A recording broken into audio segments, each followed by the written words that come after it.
Welcome everyone!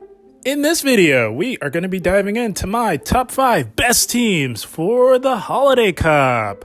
Holiday Cup, always one of my favorite specialty cups. It's right up there with the Halloween Cup, and that is because it's a very fun meta. It's broader than most metas, or most specialty cup metas, I should say. Which makes for a lot of fun. So the Holiday Cup Great League Edition, as the name implies, takes place at the Great League CP limit of 1,500 or less, and only normal, grass, electric, ice, flying, and ghost types are eligible for the cup. So, like I said, this cup has been around for quite some time. I think it's almost as old as the Flying Cup and the Halloween Cup. So it's been around for a long time, and I always have a lot of fun in it. There are some shifts in this season's Holiday Cup, and it will be a lot of fun. We've got some pretty fun and powerful teams to set you guys up for the most success. As I know, a lot of you with this cycle of Ultra League have been chomping at the bit to get into another meta such as the Holiday Cup. So without further ado, let's have a look at team number 1. All right, my friends, here we go. Team number 1, probably the best team you can run in the Holiday Cup, and it leads with Dunsparce on the lead. Lantern on the safe swap, and Altaria in the back to close the game strong. Holy smokes. Dunsparce, my goodness. Always seen as an underdog. It seems like a lot of us have just, we just don't acknowledge Dunsparce for some reason. And those of you who tune into the channel regularly will know how fond of Dunsparce I am, especially if you watched my Great League content during the last Great League cycle. I used Dunsparce quite a bit because pretty early on, I saw great potential in this Pokemon. I knew of its moveset, obviously. And with the way the meta is, and this does apply to the Holiday Cup as well, Dunsparce will be core breaking everything. Not just in the Great League, as you guys saw in many of my videos last Great League cycle, but it's shaping up to be the same in the Holiday Cup as well. So let's have a look at these, the scorecard here, and look at that, guys. Almost straight A's across the board. That is amazing. You get an A for coverage, an A for bulk. You do get a C for safety, and you get an A for consistency. I would not worry about that C for safety one bit. I weight safety at the lower end of the totem pole when I'm evaluating a team comp. What's most important is coverage. Second most important is consistency, bulk, and then safety is way down on the ladder. So I would take that C for safety with a grain of salt. So let's have a look at these matchups here. And Dunsparce on the lead. Guys, I am telling you, this thing is going to be an absolute monster in the Holiday Cup. Again, those of you who tuned into my Great League content last Great League cycle, you'll know how effective Dunsparce can be. I featured it quite a bit. And I will be doing the same in the Holiday Cup as well, because there are so many ice types that are going to be running rampant. The Flyers are going to be in full force. And of course, the monster known as Lantern will be in full force as well. Dunsparce destroys them all. You just really have to protect it from the fighters or pseudo-fighters, as there are no fighters in this meta. But we do have some counter users that come in the form of Obstagoon, Vigoroth. Dubwool could even see quite a bit of play as well, for those of you who actually have one. So Dunsparce on the lead is going to be doing quite well. You're going to be winning lead a lot, as a lot of people are going to be leading with Frostlass. You're going to see a lot of Altaria leads. You're going to see a lot of Lantern leads. And guess what destroys all of those leads? Dunsparce. So the one matchup I did want to highlight, everything is straightforward with this team. Lantern is the safe swap. You're going to go into that to hopefully draw out something that Altaria doesn't want to see, preferably a rock type. You may draw out a Togedemaru, maybe an Alolan Graveler. You never know.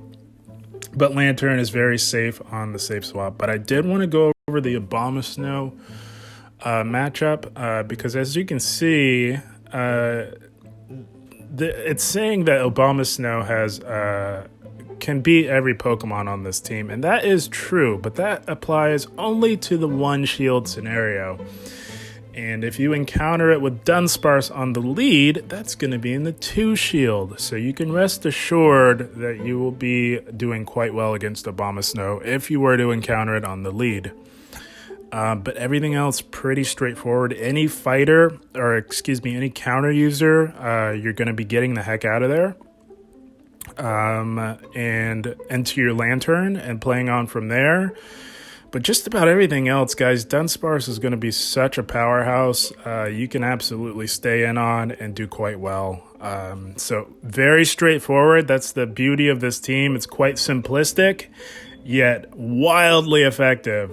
You've got some powerhouses on this team, and this is, in my humble opinion, the best team you can run, and you will absolutely see this team featured on the channel for sure. And so yeah, that is team number 1. Dunsparce lead, Lantern on the safe swap, and Altaria in the back. So with all that said, that is team number 1. Let's have a look at team number 2.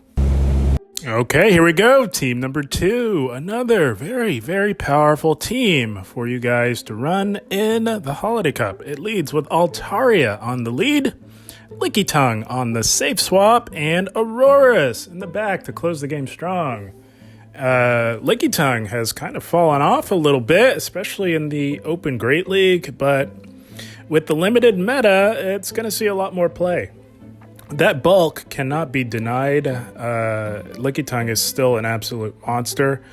And if you don't have a Lickitung, basically any bulky normal type that can handle Frostlass will do the trick for you. So Lickitung is kind of interchangeable, but it will perform the best with this particular team here. You could run Vigoroth, you could run, I'm not sure I would recommend Obstagoon because it's a little overexposed to Charm at that point. I know Charm has fallen off quite a bit, but you could see Charm in the form of either Wigglytuff or Alolan Ninetales. So yeah, I would say Vigoroth if you don't have a Lickitung. Double, if you happen to have a double, could replace Lickitung as well. And of course Dunsparce, excellent replacement for Lickitung. And the idea with this team, I have it sort of aligned and fashioned in sort of an ABB style, where Lickitung on the swap is meant to draw out the Pseudo Fighter to clear the way for Aurorus to perhaps sweep the endgame. Aurorus has amazing closing potential, especially with a shield advantage. So you definitely want to set up Aurorus to have the most success with this team. You could also run Aurorus in the lead if you are overly concerned about the, maybe a Wigglytuff. You could see it, but I don't think you'll see very many, as the Charm nerf has deterred a lot of people from running it, but you could see it. So let's have a look at the scorecard here. And look at that, identical to the scorecard from team number 1. You get an A for coverage, A for bulk, you do get that C for safety, and you get an A for consistency. And like I said my piece on the safety score. I would take that with a grain of salt. This scorecard is amazing. Let's have a look at these matchups here. So Altaria is Altaria, right, guys? This thing is so powerful. You just really have to protect it from the ice types. And that's why the most common ice type that you're going to see will be Frostlass, rest assured. And that's why we've got Lickitung in the back, and Aurorus can handle Frostlass as well. If you wanted to get really spicy with Aurorus, you could make a strong case for running the double rock moveset, sort of as you would with like an Alolan Graveler, by running Ancient Power and Meteor Beam. That could be a lot of fun, and that would shore up that Frostlass matchup quite a bit. And lest we forget that boost potential to get that Ancient Power boost, that is insane. along with Meteor Beam to nuke some things. That could be an interesting moveset, but for now, I would play it safe and consider just running the conventional Weather Ball Meteor Beam moveset for Aurorus. Not a lot to really break down here. It's pretty straightforward. Like I said, it's sort of ABB style where Lickitung is meant to draw out that counter user. You come back in with Altaria, take that out, and hopefully grab a shield advantage for Aurorus to sweep the end game. That's how this team is designed. If you encounter a Lantern on the lead, you can do well in the 2-shield against Lantern. It's very close. Lantern's an absolute monster, but in the 2-shield, you'll do just fine. Any sort of rock type, like a Alolan Graveler, I would just go right into Lickitung and not even mess around. Altaria does have its limitations. As powerful as it is, it does have its limitations. And something like I said, a Wigglytuff or an Alolan Ninetales on the lead. More so Wigglytuff. I don't think you'll see too many of them, but you could see them. And that would be a bit tricky. If you're seeing an odd amount of Wigglytuffs on the lead with this team, I would just switch it up to run Aurorus on the lead, and that should clear up that problem for you. But if it's an Alolan Ninetales running Charm, Alolan Ninetales, period, you're gonna do just fine with Lickitung on the swap. Lickitung can definitely hold its own against an Alolan Ninetales. So basically, any rock or ice type lead, you're going to go into Lickitung and look to play on from there. Pretty straightforward, I would say, guys. Again, simplistic yet powerful with team number 2. Same theme with team number 1. So yeah, that is team number 2. Altaria on the lead, Lickitung on the safe swap, and Aurorus in the back to close the game strong. So that is team number 2. With all that said, let's have a look at team number 3. All right, guys, here we go. Team number 3.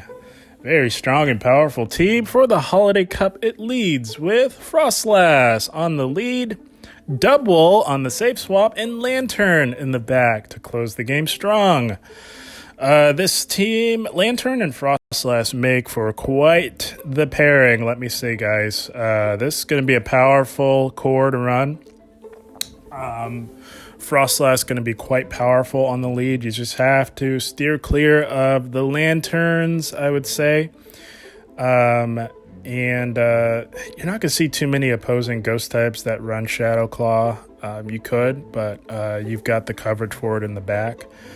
So very, very powerful team here for team number 3. Let's have a look at the scorecard here. Not bad. Very solid scorecard for team number 3. You get an A for coverage, B for bulk, B for safety, and an A for consistency. So very powerful team, like I said. Dubwool. So I recognize a lot of you may not have a Dubwool. I do have one. I don't. I do, but I don't. I saved a Wooloo in preparation and anticipation for a solid fast move for Dubwool. And would you know, guys, my Wooloo, the one Wooloo that I saved for the Great League, when you evolve it, it goes to 1600 CP. Are you kidding me? So I don't have one. I do, but I don't. I prepared. My head was in the right place, but I did not check to see. I don't think they had that feature that would allow you to check the evolution CP at the time. So I don't have one. I have one that is very good, has great IVs, but will evolve past the Great League CP limit, my goodness. So I'm stuck without one, guys, but those of you that do have one, I can live vicariously through you. But for those of you who are like me, who won't be able to run Dubwool, Vigoroth is the best replacement. In case you are wondering, you could also go with Obstagoon. But Dubwool will perform the best. Actually, I think Vigoroth gets the same scorecard. So if you don't have a Dubwool, don't worry about it. Don't sweat it. Just run Vigoroth or Obstagoon. The matchups here, very straightforward. Again, sort of ABB style. You want to protect Frostlass from the lanterns, and both Pokemon in the back can handle lantern. In fact, if you do encounter one on the lead, I would recommend going into your own lantern for the mirror matchup and play on from there. Of course, Frostlass can fight back, particularly when it has a shield advantage, and you can blast it with those shadow balls that hit like a truck. That's really Frostlass's biggest target and obstacle, and you will see a lot of lanterns. The rock types as well can be a problem, like Alolan Graveler will be a massive problem for Frostlass, and that's why we've got these two Pokemon in the back. Outside of a lantern lead, Dubwool is going to be the dedicated safe swap. I would say Dubwool/Vigoroth, depending on what you have access to. That will set you up for the most success. So the idea is to draw out some sort of dark type, I would say, or maybe even a Shadow Claw user. You could see them, they are eligible, but I'm not sure that you will because the normal types will be quite prevalent in the meta. So Frostlass, very safe on the lead. It's going to address those prevalent and common Altaria leads that we will see quite a bit of and can put in work against just about everything else in between. Excuse me. You could see a lot of flyers. You could see Noctowls on the lead. Frostlass handles them all beautifully. You just really have to steer clear of Lantern, which is why we've got the two Pokemon in the back. So that is team number 3. Frostlass on the lead, Dubwool on the safe swap, and Lantern in the back to close the game strong. So with all that said, that is team number 3. Let's have a look at team number 4. All right, my friends, here we go. Team number 4. Another very strong and powerful team for the Holiday Cup. It leads with Lantern on the lead, Obstagoon on the safe swap, and Abomasnow in the back to close the game strong. Very powerful team.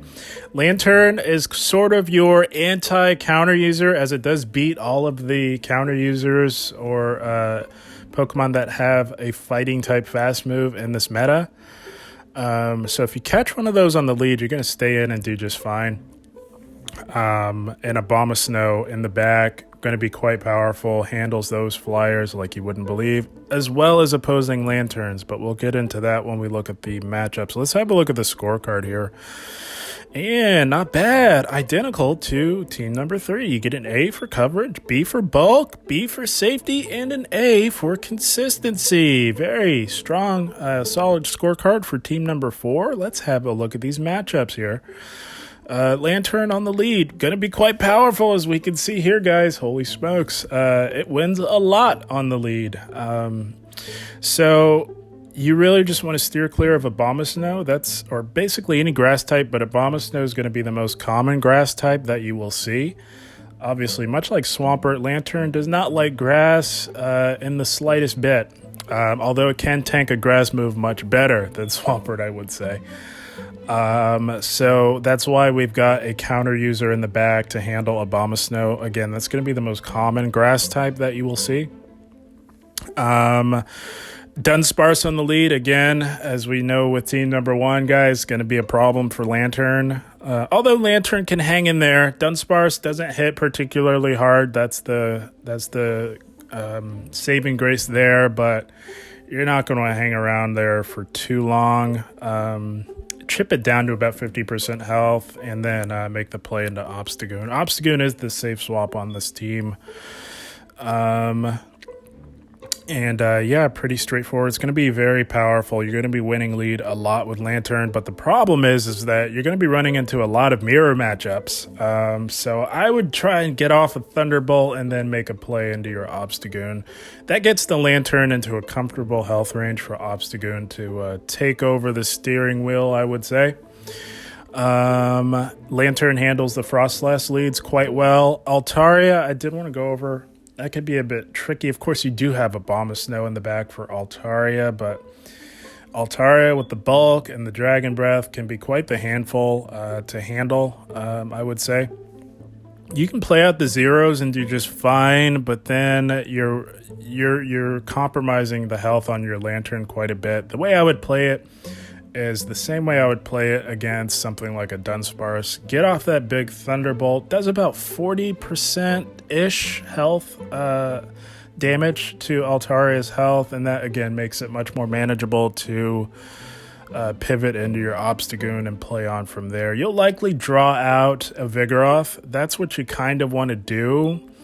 But then you get the problem of the Vigoroth farming down. It can't quite do that unless Altaria chips before it pivots into the Vigoroth.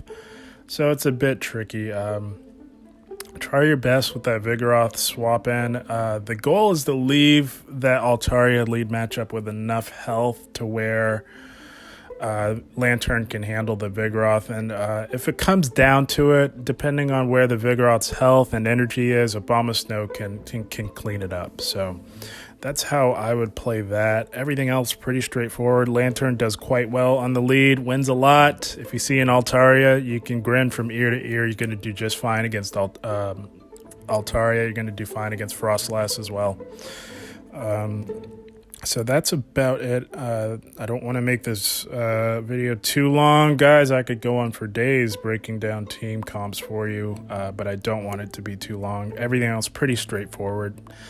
Solid scorecard, and yeah, that is team number 4. Lantern on the lead, Obstagoon on the safe swap, and Abomasnow in the back to close the game strong. So that is team number 4. With all that said, let's have a look at team number 5. All right, my friends, last but certainly not least, team number 5. A fun team number 5. Fun yet effective, I will say. And it leads with Mandibuzz on the lead, Lickitung on the safe swap, and Togedemaru in the back to close the game strong. Togedemaru is going to have some insane closing potential in this Holiday Cup meta. It's going to be a lot of fun. And this team in general is fun. You got to have some bulk for Togedemaru, and you want to prioritize your shields for it, which is why we've got these 2 very bulky Pokemon here to back it up here. But if you can preserve those shields, holy smokes, look out. Togedemaru is probably one of the stronger closers in this meta here, guys. And it has an amazing typing with Steel as well. So let's have a look at the scorecard here. Not bad, pretty solid overall. You do get a B for coverage. You get an A for bulk, which is I was quite astonished to see. But you've got a lot of bulk in the form of Lickitung and Mandibuzz. And like I said, if you don't have a Lickitung, guys, you can run something that can handle Frostlass. That's what Lickitung is here for. I would say Dunsparce, if you do have one, would make for a solid replacement. Vigoroth, not so much. Vigoroth actually struggles against Frostlass, but you could go double dark as well, but then you're a little overexposed to the counter users. So I would say Dunsparce, you could get by with double. It does have the potential to hit pretty hard with payback, but basically anything that can handle Frostlass, I would say. So yeah, you get an A, B for coverage, A for bulk, C for safety, and an A for consistency. Let's have a look at these matchups here. Mandibuzz on the lead is going to be very interesting. If you're overly concerned about the Obstagoon leads, or if you're seeing a lot of those, you might want to seriously consider running Air Slash on it. And if you could see quite a bit of Obstagoon. It's going to be very strong in the meta. So if you're seeing a lot of that, or if you're a little concerned, I would run Air Slash, and you will do just fine. So Mandibuzz on the lead is going to have some problems with Frostlass, but it can fight back. Of course, it can hit for super effective. A Foul Play does about half of Frostlass health. But you don't want to stick around and mess around with the Frostlass. That's why we've got the 2 Pokemon in the back to handle the Frostlass. Lickitung handles Frostlass quite well, and so does Togedemaru. Let's see here. Any electric type like Lantern, you're out of there. you're going into Lickitung and you're playing on from there. So yeah, electric types like Lantern, Alola Graveler, you're out of there. You're not messing around. Frostlass, I would not stick around. If it comes down to it, you can fight back. But that's why we've got the coverage for it in the back. But Mandibuzz can hang with the best of them outside of Pokemon that really hit it pretty hard. So like something like Altaria, Mandibuzz can do quite well against. You do comfortably tank a Moonblast, and you are quite spammy if you are running Snarl. It performs well with Air Slash as well. And the counter users, so Pokemon like Vigoroth can be a little bit problemsome, but I would stick in there on the Vigoroth leads. The counter users, you're going to do fine outside of Obstagoon. And again, if you're seeing a lot of those, just run Air Slash. Ice types, Walrein, we've got the coverage for those. So the mechanics and dynamics of this team are pretty straightforward. Any ice or rock or electric type lead, you're going into Lickitung and you're playing on from there, hopefully grabbing a shield advantage. That's the idea with Togedemaru in the back. You want to secure that shield advantage so that Togedemaru can sweep. That's how the team is designed. And yeah, that is team number 5, guys. Mandibuzz on the lead, Lickitung on the safe swap, and Togedemaru in the back to close the game strong. And that about wraps it up for my top 5 best teams for the Holiday Cup. It's going to be a lot of fun. It's going to be running along the Ultra League.